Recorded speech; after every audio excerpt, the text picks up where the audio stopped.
નમસ્કાર દર્શક મિત્રો, ગુજરાત દર્શન ન્યૂઝમાં આપનું સ્વાગત છે। હાલ ધોરણ 10 એસએસસી અને ધોરણ 12 એચએસસી ના પરિણામ આવ્યા છે અને ખૂબ જ સારું એવું જે પરફોર્મન્સ છે તે વિદ્યાર્થીઓ અને વિદ્યાર્થીનીઓ દ્વારા કરવામાં આવ્યું છે। દર વર્ષની જેમ આ વર્ષે પણ વિદ્યાર્થીઓની કમ્પેરિઝનમાં વિદ્યાર્થીનીઓ એ જે છે તે સારા પર્સન્ટાઇલ થી તે ઉત્તીર્ણ થયેલ છે। આપણી સાથે એક જે યુવતી છે, એક સ્ટુડન્ટ છે, તેઓ સાથે આપણે મળવા જઈ રહ્યા છે કે તે નડિયાદના રહેવાસી છે। મેમણ જમાતમાંથી તેઓ આવે છે અને 99.99% તેઓ મેળવ્યા છે 12 સાયન્સમાં, એટલે કે 12 સાયન્સમાં એચએસસીની અંદર। હવે બીજી વાત એવી છે કે એમના મધર એટલે સિંગલ મધર છે, સિલાઈ કામ કરીને પોતાનું ઘરનું ગુજરાન ચલાવે છે અને તેઓની જે બાળકીઓ છે એટલે તેમની છોકરીઓ છે તેઓ ભણાવે છે। અને એમાંથી પાછી એક ખુશીની વાત એવી છે કે તેમના એક જે સિસ્ટર છે, આ બેન સાથે તમને જે વાત કરાવીશું તે બેનના એક સિસ્ટર એમબીબીએસ ડોક્ટર છે। હવે આપણે તેઓ સાથે વાત કરીશું। સલમા બેન છે, આજે સમાજ દ્વારા એટલે કે મેમણ સમાજ દ્વારા વડોદરા શહેરના મેમણ જે હોલ આવેલું છે ત્યાં સન્માન સમારોહનું આયોજન કરવામાં આવ્યું હતું। આ સન્માન સમારોહમાં મેમણ જમાતના જે છે તે અગ્રણીઓ ઉપસ્થિત રહ્યા હતા અને મોટી સંખ્યામાં મેમણ જમાતના જે લોકો છે તેઓ પણ ઉપસ્થિત રહ્યા હતા। અને તેજસ્વી તારલાઓ છે મેમણ સમાજના 300 થી 350 તેજસ્વી તારલાઓ છે તેઓને સન્માનિત કરવામાં આવ્યા હતા। અમુક જે સારા પર્સન્ટેજથી પાસ આઉટ થયેલ છે તે વિદ્યાર્થીઓને કોમ્પ્યુટર આપવામાં આવ્યા હતા। સાથે સાથે રોકડ રકમ પણ અમુક વિદ્યાર્થીઓને સમાજના અગ્રણીઓ દ્વારા આપવામાં આવી હતી અને ગિફ્ટ પણ આપવામાં આવ્યા હતા। આપણી સાથે સૌપ્રથમ સલમાબેન છે, સલમા મેમણ કે જો નડિયાદથી બિલોંગ કરે છે। મેં આપણે જણાવ્યું તે પ્રકારે કે એમના મધર સિંગલ મધર છે ને સિલાઈ કામ કરીને પોતાનું ઘરનું જે ગુજરાન છે તે ચલાવે છે। જી બેન, શું કહેશો 99.99% આવવા અને આપની મધર આપની પરવરિશ કરે અને સિલાઈ કામ કરે અને કેટલી ખુશી છે, એનો શ્રેય કોને આપશો, શું કહેશો? હું સૌપ્રથમ તો એ જણાવવા માંગીશ કે 10thમાં પણ આવી જ રીતે મેં 600માંથી 595 માર્ક્સ અને 99.99 PR સાથે સમગ્ર ગુજરાત રાજ્યમાં પ્રથમ ક્રમ પ્રાપ્ત કર્યો હતો। અને મારી આ સફળતાનો શ્રેય સૌપ્રથમ તો અલ્લાહ તાલાને જાય છે, કારણ કે એમના સપોર્ટ વિના હું અહીંયા સુધી ના પહોંચી શકત। ત્યારબાદ મારી ફેમિલી, મારા મમ્મીએ જે ઘરમાં જે અમને માહોલ પૂરું પાડ્યું છે એ માહોલનો બહુ મોટો હાથ છે મારી પરવરિશ પાછળ, મારી દીદીની પરવરિશ પાછળ।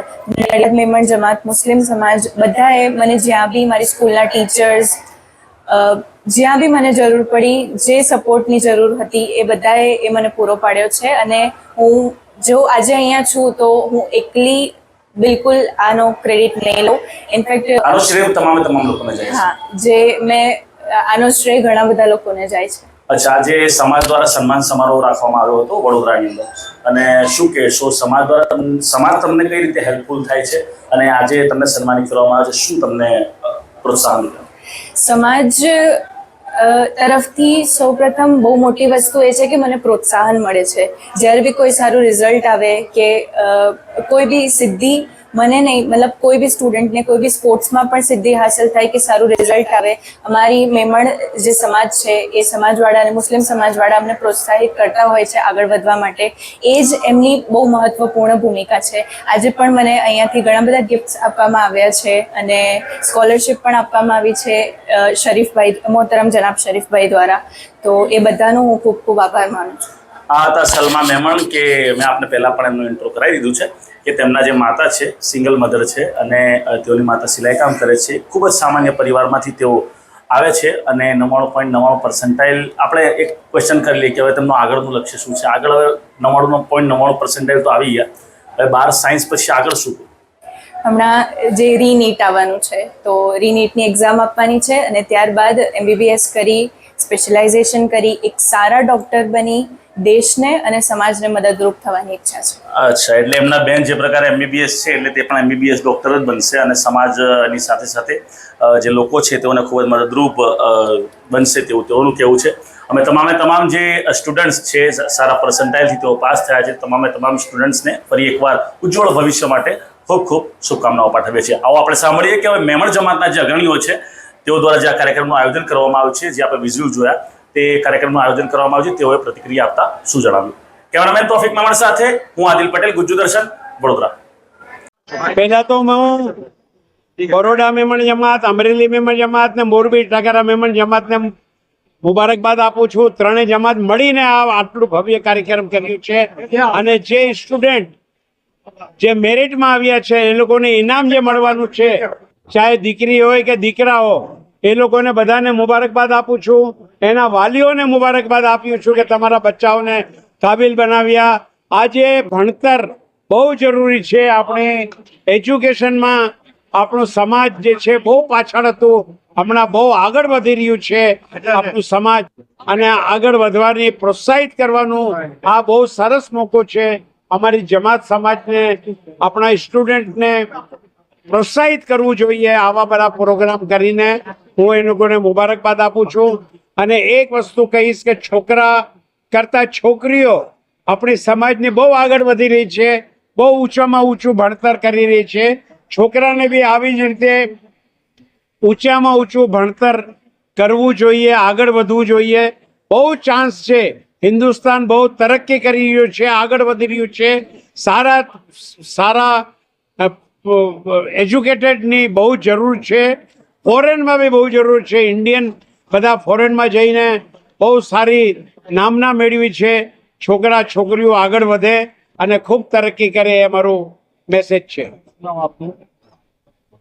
કાર્યક્રમ રાખવામાં આવશે, શું કહેશો? अस्सलाम वालेकुम। हाजी Iqbal Ismail bhai Morbi Tankara vice president all India Memon Jamaat zonal secretary. આજનો ઇનામ વિતરણનો પ્રોગ્રામ રાખવામાં આવ્યો છે, જે ચારે જમાતે મળીને કામ કરે છે ને જે હોંસલા અફઝાઈ કરવા માટે છે. જે સ્ટુડન્ટો સારા ટકાથી પાસ થયા છે એમના માટે ઇનામ વિતરણનો પ્રોગ્રામ રાખવામાં આવ્યો છે, મોટિવેટ થાય એના માટે. 350 થી 400 છોકરાઓ છે, 350 થી 400 છોકરાઓ છે. આપનો પરિચય? મારું પરિચય Mohammad Iqbal Ismailbhai, Morbi Tankara vice president all India Memon zonal secretary. આજે શું કાર્યક્રમ રાખવામાં આવ્યો છે? આજે મોરબી ટંકારા મેમણ જમાત, હાલાઈ મેમણ જમાત અને અમરેલી મેમણ જમાત, આ ત્રણેય જમાત તરફથી પ્રોત્સાહન આપવા માટે સ્ટુડન્ટોને ઇનામ વિતરણ કાર્યક્રમ રાખવામાં આવેલો છે. અને આ ઇનામ વિતરણ કાર્યક્રમ જે રાખવામાં આવેલો છે એ છોકરાઓની અને કોમની હોંસલા અફજાઈ માટે રાખવામાં આવેલો છે. તો અમારા ઓલ ઇન્ડિયા મેમણ જમાત પ્રમુખ ઇકબાલભાઈ ઓફિસર સાહેબ બોમ્બેથી પધાર્યા છે અને બીજા મહાનુભાવો પણ પધાર્યા છે. અમે એમનું સ્વાગત કરીએ છીએ. અને આ જે પ્રોગ્રામ કોમમાં જે છોકરાઓ છે એમને ભણતર સારું થાય અને એમને હોંસલા અફજાઈ થાય એના માટે આ પ્રોગ્રામ રાખેલું છે. તો ઇન્શાલ્લાહ 350 જેવા બાળકોના ઇનામ આપવામાં આવશે. અને ખાસ કરીને જે કોમના અંદર જે છોકરાઓ છે એમને એક મનોબળ વધે અને એમના અંદર એક ઉત્સાહ પેદા થાય, એ હેતુથી આ પ્રોગ્રામ રાખવામાં આવેલો છે. મોરબી ટંકારા મેમણ જમાત પ્રમુખ જનાબ સલીમભાઈ ચપ્પલવાલા.